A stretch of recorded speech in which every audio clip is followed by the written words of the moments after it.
Hey y'all, thank you for clicking on this video. Welcome back to the channel. But if you're new here, I'm Sora and I'm a builder in The Sims 4. Today we actually have a house. I haven't posted a house build in a really long time, so I'm really excited for this one. I'm sorry I've been gone for a minute. I had a family emergency come up that has required absolutely all of my attention. So hopefully I'll be able to post more now, but I'm still kind of unsure because things have kind of taken a turn, so I'm still trying to navigate things as I go along. But if I become a little in and out here and there, please do forgive me. I will be back to posting very soon. But yeah, this house is built for a new save file that I'm working on with a group of my friends. It's been so much fun, and we're actually well into Oasis Springs now, and it's been incredible. I'm so excited to show you guys all of this content. There were two other houses that went into Willow Creek that I did not record videos for because, like I said, I had that family emergency, so I kind of didn't have time. But those pictures are already posted to my Instagram and my Facebook if you are interested in those. And the houses are all on the gallery as well as the families. I will actively admit something though, because I did make a mistake. I don't want to hide that because I want you guys to get the full effect of the families when they go into these homes when the save file is completed.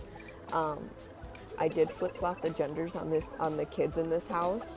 The little boy is supposed to be a toddler girl, and the little girl is supposed to be a little boy. It really kind of got lost in translation because I wound up not making the families until like much later after I had built the home. It's just been really chaotic over here for a minute, so I kind of just forgot. I probably should have went back through the house and kind of took another look before I went to build the families, to make the families that go into these houses. I really wanted the parents to kind of just be busy. You'll notice when I go into the bedrooms upstairs that the parents are very messy. They're not really home that much, and so they don't really do the cleaning. This family is for the Lorenzo-Stockton family. I didn't mention that, but I should mention it. Like I said, those families are up on the gallery, but this particular family consists of mom and dad, and then you have grandma and the two kids. But it's been a lot of fun working on Create a Sim that I haven't touched in so long. And I mean, making Sims for me for some reason is just so difficult without custom content, and it's because the last time that I really did anything with Create a Sim, I had the abundance, and I mean the abundance of CC, and it was so bad. And I mean, my game used to crash so often.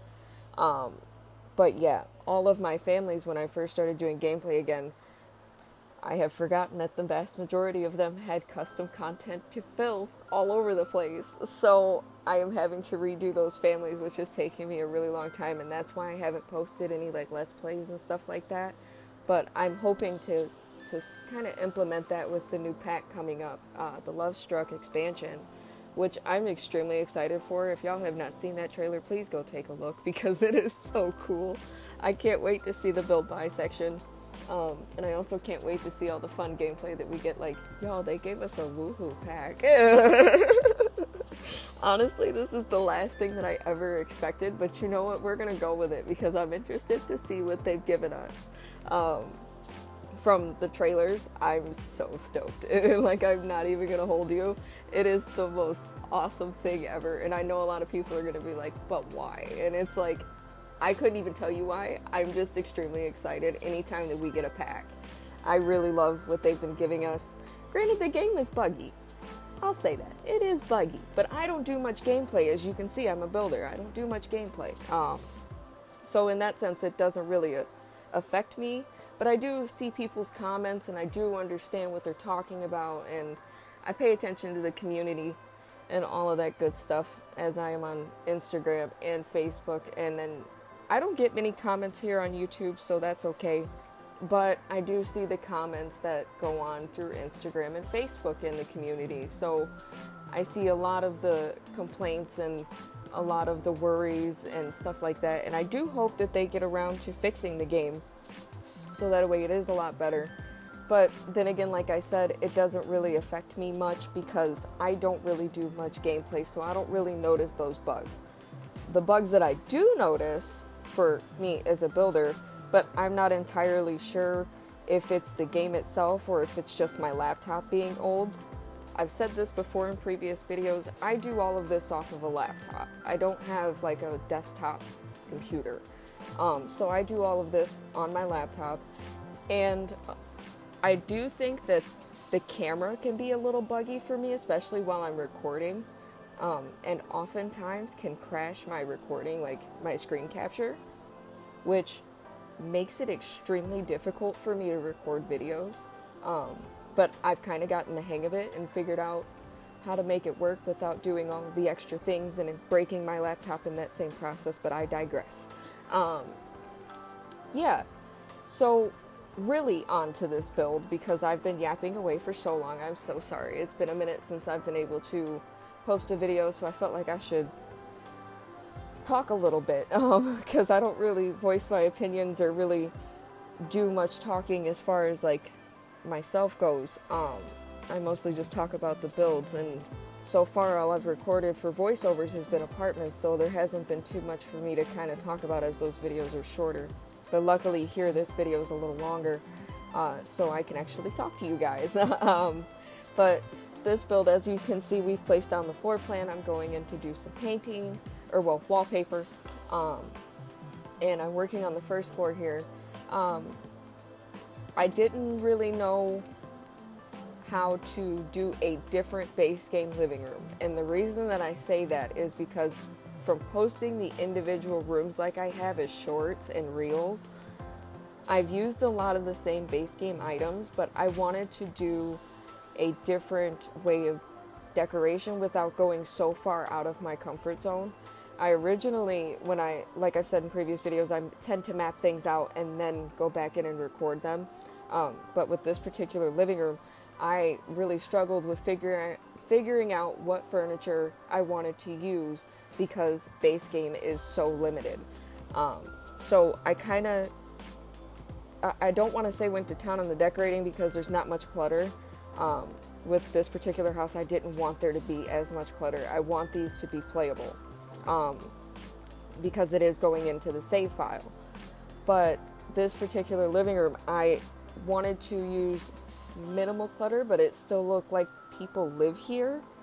But at the same time, I really loved how this came out, even though it is pretty minimal and a little different from how I decorate, because normally, if y'all have been watching my videos for a while now, or have been involved in my content at all, I do a lot of clutter.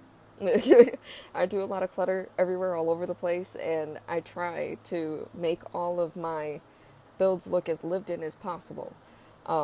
As you can see here, I want to mention, I'm using those pillows that we got in the rewards. I'm obsessed. I am so glad that we got more decorative pillows. I really hope that they do more, because I think we really needed the pillows, especially because these couches are so plain. I wanted to use pillows to make it not look so plain, because I feel like I tend to use with base game a lot of blue and white, because those are the only two swatches that seem to look okay to me. But I felt like adding the gray accents kind of brought out that blue a little bit more, which was nice. But moving on to the kitchen. This kitchen is very small. That is the other thing about me. I love massive kitchens. So this was really trying for me. Even though it really shouldn't be, you would think that smaller kitchens would be easier. But for me, because I normally will do a very large kitchen, it was really, I'll admit it, difficult for me. But I wound up getting a layout that I liked with a way that the cabinets have fit with the half wall there, because as I mentioned earlier, when I went to pre-place everything, I originally had it just placed up against that back wall and had an island, and it just didn't look right. So I wound up replacing everything, and I wound up doing a half wall and just placing some more counters up against there, and then I went in with a dining table instead of an island, so that way it gives you more seating and stuff like that. And I think it also kind of opens up the space a little bit, because I felt like the island that I had used had taken up far too much space.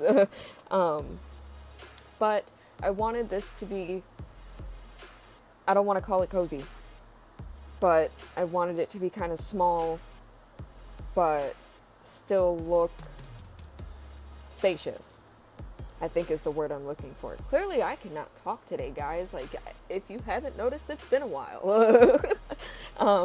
And I'm still getting used to doing voiceovers. Like, I'm so not used to this. It is a work in progress, and we will get there.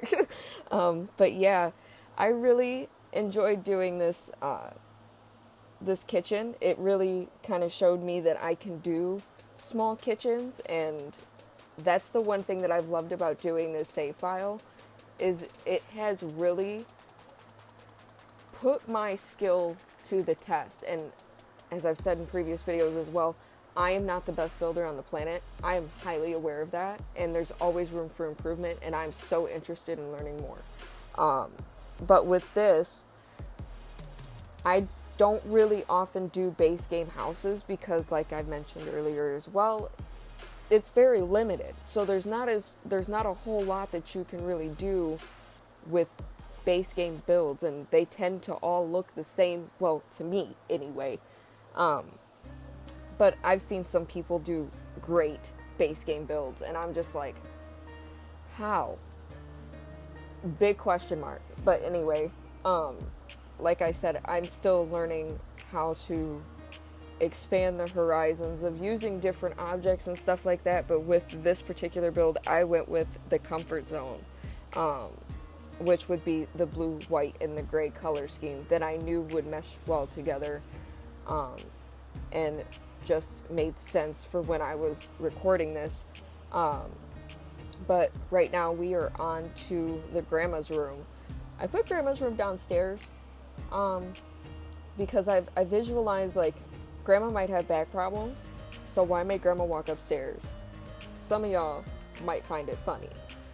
I, on the other hand, wanted to be nice to the lady who lives in a house with 2 children and her daughter and her husband. But I'll be honest, I struggled with doing this room because I just really didn't know what I wanted it to be off rip, because as I was building this, I didn't really have an idea for the family quite yet, and as I got to the upstairs area, that's when things started to really kind of form together. But with this particular room, it was originally intended for the parents. But when I went upstairs and I had decorated that bedroom, which you'll get to see here in a second, it really just screamed more parenty vibe upstairs than it did down here. This screamed more grandma vibes, so I went with that. And I think it came out really nice, especially because, as I've mentioned several times through this video, base game is very limited, so it is very trying sometimes. And that's why I don't do these often, but I try to expand my horizons, and I wanted one of these houses in the save file, especially in Willow Creek, to be base game, considering it's a base game world. So yeah, we are working on the office now. I really kind of liked what I did with the double bookcases, because normally when I decorate an office, it's covered in Book Nook. And normally what I do with Book Nook is I take 2 of the actual bookcases and I do on either side, and then take the smaller bookcases and kind of frame out if there's a window there, so that way it looks like the desk is built into the bookcases. But with base game, you cannot do that. So I wound up taking the 2 bookcases and putting them on either side of the desk, so it still kind of gives them that built-in effect, but not quite. Onto the upstairs. I really went with what I knew in this hallway. That's the thing about hallways for me. I just go with what I know, especially because this really kind of just threw me for an entire loop because I didn't have all of the other objects that I normally use. So of course, as usual with base game builds, I struggled, but that's okay. I think it came out nice as for a hallway. Onto the bathroom. I do like the bathrooms that I did in this build, but at the same time, like I've said, bathrooms are just not the vibe. And I'm learning to love them. I've done a couple of, I think it's like 1 or 2 base game bathrooms. No, it's been like a base game bathroom and a couple, like a living room and maybe a bedroom. Or no, it's been a kitchen that I did as a reel or a short, and I really loved how those had come out. So I kind of went with that in this build. I kind of stuck with what I knew, like I said earlier as well. I really just needed to put a base game build into this, and I really didn't think too much about it. I really just needed to get the bathrooms out of the way, and I really should be paying more attention to the bathrooms since I don't care for doing them all that much, as they all tend to look the same to me. When I do a bathroom, it's normally the same layout every single time. But with these bathrooms, I really liked the blue and white and how well it went together.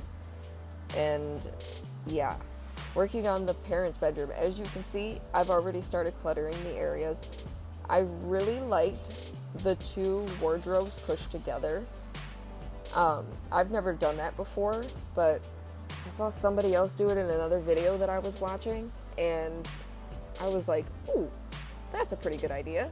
I might try that. And it wound up coming in handy in this room. So if y'all know the person that had that video, thank you. Let me thank you ahead of time because it came in real handy for this build. But yeah, I really liked how this bedroom came out. It's nice and cluttered, messy, but not to the point to where it's not functional.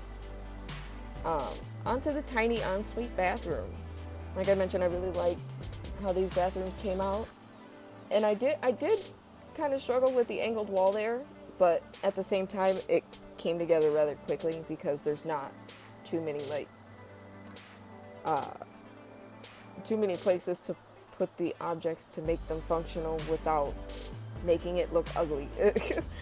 So I went with the most obvious of positioning. But yeah. I really liked how, like I said earlier, I really liked how the blue and white just kind of fit. Now this is onto this toddler bedroom. This is what I mentioned earlier about swapping the children, because this bedroom is obviously for a little girl. Now, it does not matter. If you're comfortable with keeping the family as it is, which is a toddler boy and a child girl, that is fine.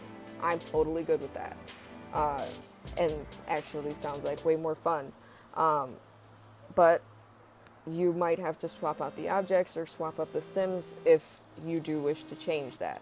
I thought that I should explain that a little more here as we are working on this toddler bedroom. I really do love the purple and pink. It is always a go-to when I do a children's base game room, a toddler base game room. And I think that's because a lot of the swatches for the kids stuff just really kind of all meld together, especially like core base game stuff like this. So yeah, I think it just really fit together very nicely. And I know that somebody is screaming at me right now to paint the room. As you can see, I'm going to. With this build, some of the rooms I wound up painting last. As I say that, we go into an already painted room. Wonderful, huh? But there are some times where I can do decoration by going off of the wallpaper that I chose off rip, or I have to go in and do the layout first and pick the furniture, the color of the furniture that I want. See what I mean? I cannot talk today, y'all. But anywho, I really can do both. I can go based off of what I have already picked for a wallpaper, or I, like I said, have to do the layout first and pick the swatch coat, like the swatches that I want for the furniture before I can paint it. With this bedroom, I really wanted a blue, beige, white kind of vibe, and I don't really know how I felt about this bedroom, I'll be completely honest. It's like, I like it, don't get me wrong, I like it, but I felt like I could have done probably more clutter in here, as this is for a child, and I imagined this kid to have kind of like a lot of stuff, but at the same time, I didn't, like I said earlier, and I keep saying that, but I need it to be functional. I want you guys to be able to use this house. As for the rest of the houses that are going to go into the save file, I want them to be as functional as possible for you guys to be able to use them. As I have gone back previous and I had tried to play in one of my own houses and realized that it wasn't functional. And when I tell you I was irate, I mean it. When I probably shouldn't have been as mad as I was, but considering that it was one of my favorite houses, that the living room was just not functional, it made me irate. But learning from that situation, I am now trying to make sure that all of these builds are absolutely the most functional, so that way y'all don't have to go back and fix and fill in my mess. As you can see, we are back on the outside. I needed to do all of the extra decoration things. As you can see, I'm going into debug and I wound up having to put in the cheats. I will try to remember to put them in right here, so that way you guys can see them on the screen. All of the cheats and what have you. If they're not on the screen, check the description below. The cheats and stuff will be there for you in case that you want to use them. It will help you with free placing objects, accessing debug, and stuff like that. So if that is of any interest to you, I will try to remember to put them on the screen or to put them in the description below, so that way you have access to them and can use them. As for console players, I'm not exactly sure about how you access the little cheat screen. So that part you might have to Google, but for those of us that play on a computer or laptop, I believe the thing is, and I will put it up on the screen with the cheats, is Control-Shift-C. So that hopefully will get you started from there, and like I said 10 times already, I will put it in the description or on the screen. That is just me trying to remind myself over and over again that I need to put it up there. So don't mind my ramble. But yeah, with this backyard though, I wanted it to be small, yet usable, and have a few skill building items, and I tried to add skill building items throughout the house, so that a way your Sims have something to do and are able to build skill and stuff like that. But yeah, I wanted this to be as inviting as possible. As you see, it is called the Inviting Suburban. But yeah, I really hope that you guys have enjoyed this build. I'm going to end the voiceover here, and like I said, I really hope you enjoyed this build. This is the first voiceover that I'm doing for a house build that I have done. So yeah, I am looking forward to doing more of these, and stay tuned for the rest of the save file builds. How many videos I'll be able to record out of these, I'm not entirely sure. I don't want to make promises that I can't keep in case that things do kick off again in life and I'm not able to post videos at some point. but more than likely they will be posted to my Facebook or Instagram just as photos. So you'll have access to those and on the gallery. So we are getting into the screenshots here. As I said just a minute ago, I hope you enjoyed this build. I hope you enjoy the save file. I will link the girls that I'm working with in the description below. And as usual, I hope you enjoy the rest of your day, afternoon, or evening, wherever you are on this marble. And I will see you all very soon. Bye!